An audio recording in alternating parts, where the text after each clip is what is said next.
What's up, everybody? Welcome back to our channel. I'm Jack. I'm Riley. And today we're going over the 10 things that we wish we knew before we traveled to Thailand. Hello, welcome.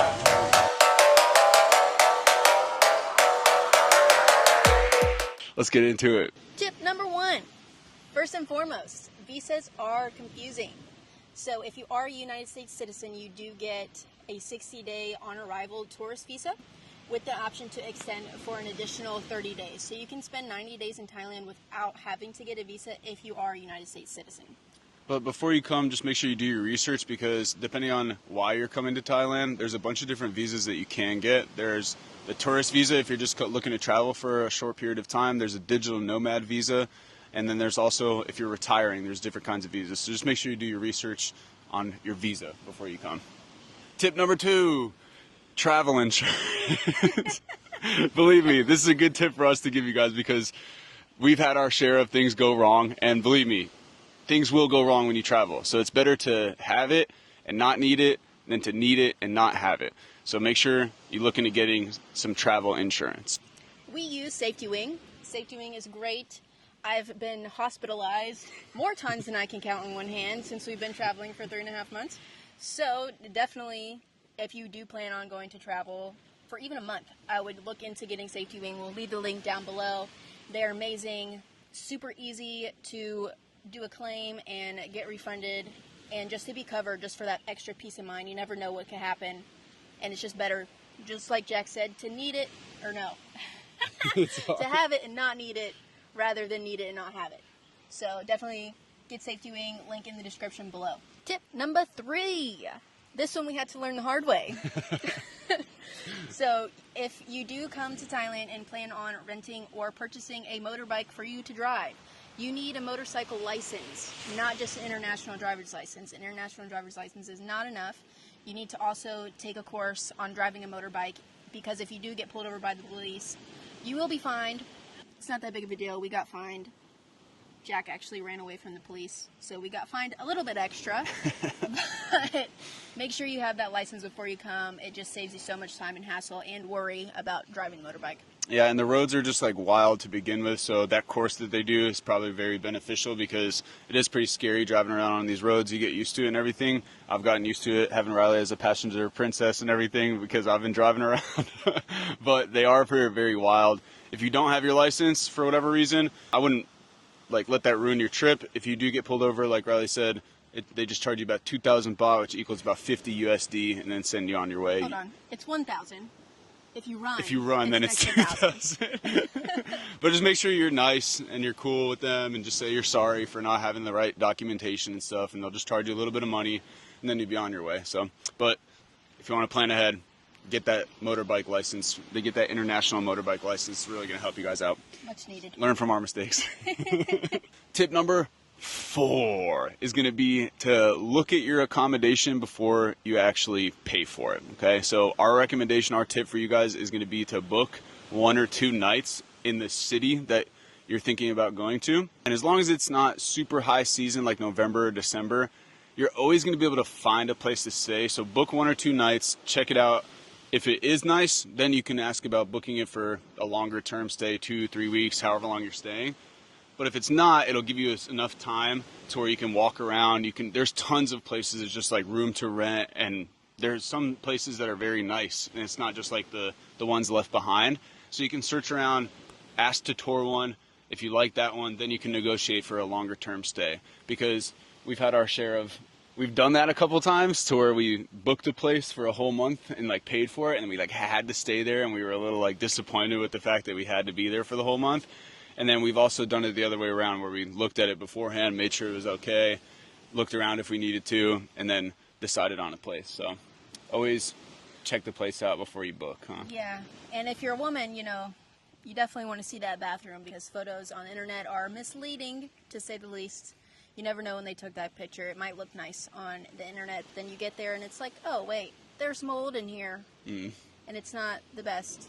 So always ask to tour before you end up paying for your longer term stay. Yeah, that way you don't get stuck in a place that you don't like, like we have.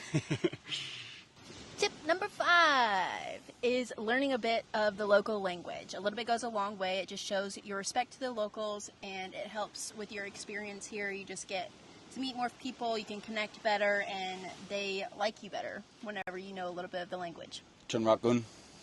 I love you too. That's how you say I love you. Sawadee Cup.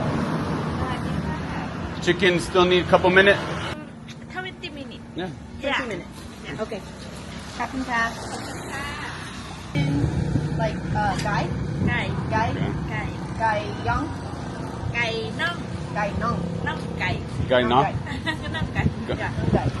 Tip number 6, banking made simple. Make sure you guys go find the yellow ATMs. They're pretty much everywhere in every city that we've been to. You just got to look around a little bit for them, but they have the best percentage of fee whenever you withdraw cash. So And you can also withdraw the most amount of cash. The service fee to withdraw $10 is the same as it is to withdraw $1,000. So you want to withdraw as most money as possible. yeah, and the yellow ATMs let you do that with the least amount of fees. And then if you are staying for long term, you might want to look into opening up a Thai bank account. There is some paperwork that goes along with that, but it's pretty easy to figure out. Or you can use services like Wise. Wise gets rid of all of the fees associated with it if you can't open up a Thai bank account. I'm sweating, so Yeah, I'm very hot. quick ocean break. Be right Ocean back. dip.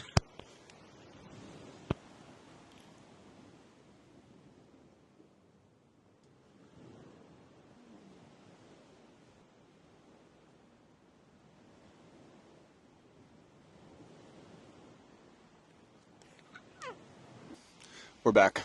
Tip number 7, plan your phone service ahead of time. We've used T-Mobile since we came out here. If you're planning on returning to the States, T-Mobile is a great option because it does give you that international coverage. Or if you're looking for something more long-term, something like an eSIM could be very beneficial, like Saley or Airlo. And also to be able to surf the internet securely, we definitely recommend you using a VPN. We use NordVPN, and that's another thing that you can use our link in our description for.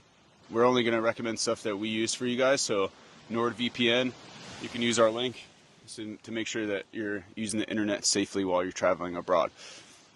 Tip number 8, the reality of budget. So as you might have heard, things are very cheap here in Thailand, well, mostly.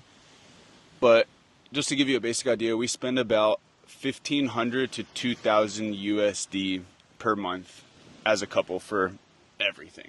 And that's on a strict budget. Yeah, to give you guys a good idea. We are living off our savings, so if you're doing the same, definitely use these tips to plan accordingly. Pinch your pennies where you can so you can enjoy lovely views like this. Tip number 9. Thailand is the #1 tourist destination in the entire world. So just be prepared that most of the islands, especially if you come during peak season, will be crowded, especially Phuket. That was our first stop in Thailand was Phuket, and we weren't expecting it to be as crowded as it was, but it is very crowded. So if you're looking for more of that laid-back vibe, definitely do your research. Come to Koh Lanta, because Koh Lanta is amazing and secluded. There's always different beaches to explore where there's not a lot of people at, like the one that we're on right now. But we also went to some places like Koh Nagai and Koh Mook and Koh Chuk that are very secluded islands in Thailand, and they definitely have some resorts there and accommodation. It might be a little bit more expensive, but if you're on like a honeymoon or something, for example, check out those places. Koh Nagai, they're absolutely beautiful and not a lot of people at all. Just stunning. Right. Stunning. Take your soon-to-be wife there. She will love you forever. Yes.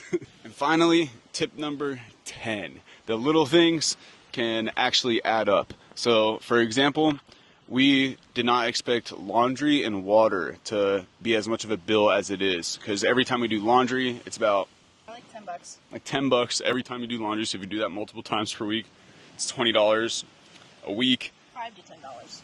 $5 to $10, so it's like, $20 a week. That can end up being like 20, 40, 60, 80, $80 a month, maybe a little bit better if you don't have that much laundry. I just don't wear a shirt anymore, so we have less laundry. But like water too, because you're not supposed to drink the water directly out of the tap or stuff like that, so you constantly have to buy water. So those are just little expenses that we didn't necessarily prepare for that we thought it would be a good idea to let you guys know about. And also, if you are a woman or bringing a woman to Thailand, make sure that you bring enough vitamins, especially if you are going to stay long term. It's hard to get the same kind of vitamins here that you get back wherever you're from, or especially for me in the States. Bring enough vitamins. Also, protect your hair. Bring some sort of shower head filter just to protect your hair in this tropical Tropical climate. tropical climate. There's one on TikTok that like just goes crazy because they use it in like Japan and stuff. Yeah. Buy that one and just bring it with you. Get that one, bring it with you, just so your hair doesn't fall out like mine has. Yeah. It's okay. We're making it work and we're giving you guys. You guys are learning from our mistakes. Bonus tip. 7-Eleven is goated. We go there every single day, and it's nice to have a little piece of convenience with us while we're living a life of basically no convenience, completely out of our comfort zones. Yeah, they have pretty much everything. You can get like daily essentials or just household things for the most part. Protein. They have protein shakes, little meals and everything. Yeah, 7-Eleven. We have our snacks. Yeah, they a got bunch of little snacks. snacks. The Goated. Ovaltines, the banana muffins. It's money. So good. We love 7-Eleven. All right, and that's our top 10 list of things that we wish we knew, plus a bonus tip of things that we wish we knew before coming to Thailand. If you found these tips helpful, make sure to give our video a like and subscribe for more travel advice. And leave a comment below if there's anything that we missed that you guys have questions about. We'd be happy to answer them for you. Thanks so much for watching, and we will see you in the next one. Peace.